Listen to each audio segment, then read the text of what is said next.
श्री शिवाय नमस्तुभ्यम। स्वागत है आपका शिव पुराण शरुद्ध संहिता द्वितीय खंड 30वें अध्याय में।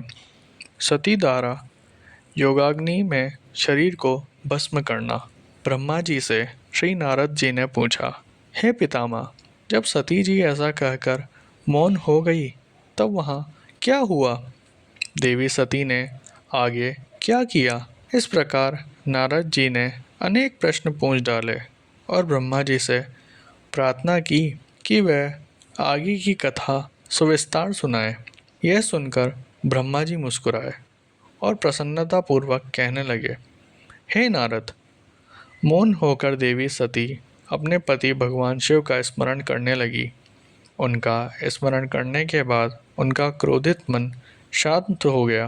तब शांत मनोभाव से शिवजी का चिंतन करती हुई देवी सती पृथ्वी पर उत्तर की ओर मुख करके बैठ गई। तत्पश्चात विधि पूर्वक जल से आचमन करके उन्होंने वस्त्र ओढ़ लिया। फिर पवित्र भाव से उन्होंने अपनी दोनों आंखें मूंद ली और पुनः शिवजी का चिंतन करने लगी। सती ने प्राणायाम से प्राण और अपान को एक रूप करके नाभि में स्थित कर लिया। सांसों को संयंत्र कर नाभि चक्र के ऊपर हृदय में स्थापित कर लिया। सती ने अपने शरीर में योग मार्ग के अनुसार वायु और अग्नि को स्थापित कर लिया। तब उनका शरीर योग मार्ग में स्थित हो गया। उनके हृदय में शिवजी विद्यमान थे। यही वह समय था जब उन्होंने अपना शरीर त्याग दिया था। उनका शरीर यज्ञ की पवित्र योगाग्नि में गिरा और पल भर में ही भस्म हो गया। वहाँ उपस्थित मनुष्यों सहित देवताओं ने जब यह देखा कि देवी सती भस्म हो गई है तो आकाश और भूमि पर हाहाकार मच गया। यह हाहाकार सभी को भयभीत कर रहा था। सभी लोग कह रहे थे कि किस दुष्ट के दुर्व्यवहार के कारण भगवान शिव की पत्नी सती ने अपनी देह का त्याग कर दिया।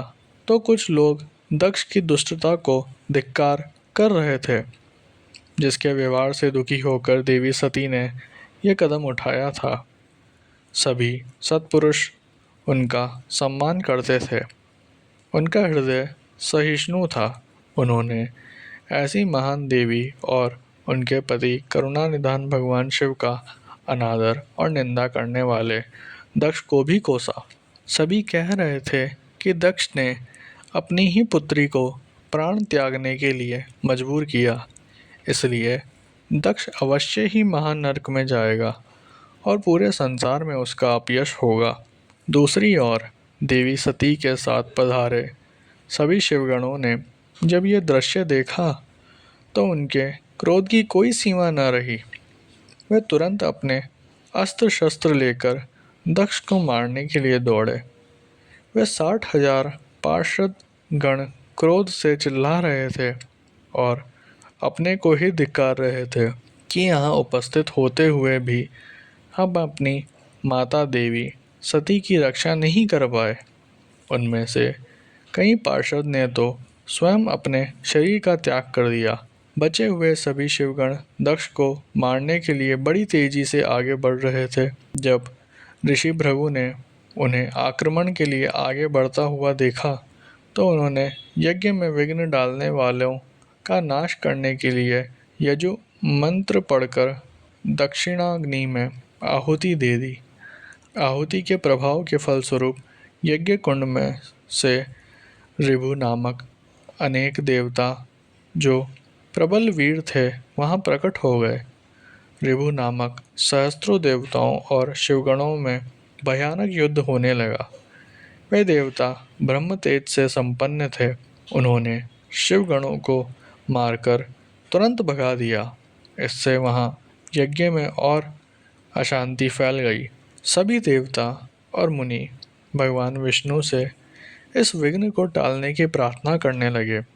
देवी सती का भस्म हो जाना और भगवान शिव के गणों को मारकर वहां से भगाए जाना का परिणाम सोचकर सभी देवता और ऋषि विचलित थे। हे नारद, इस प्रकार दक्ष के उस महायज्ञोत्सव में बहुत बड़ा उत्पात मच गया था और त्राही त्राही मच गई थी। सभी भावी परिणाम की आशंका से भयभीत दिखाई दे रहे थे।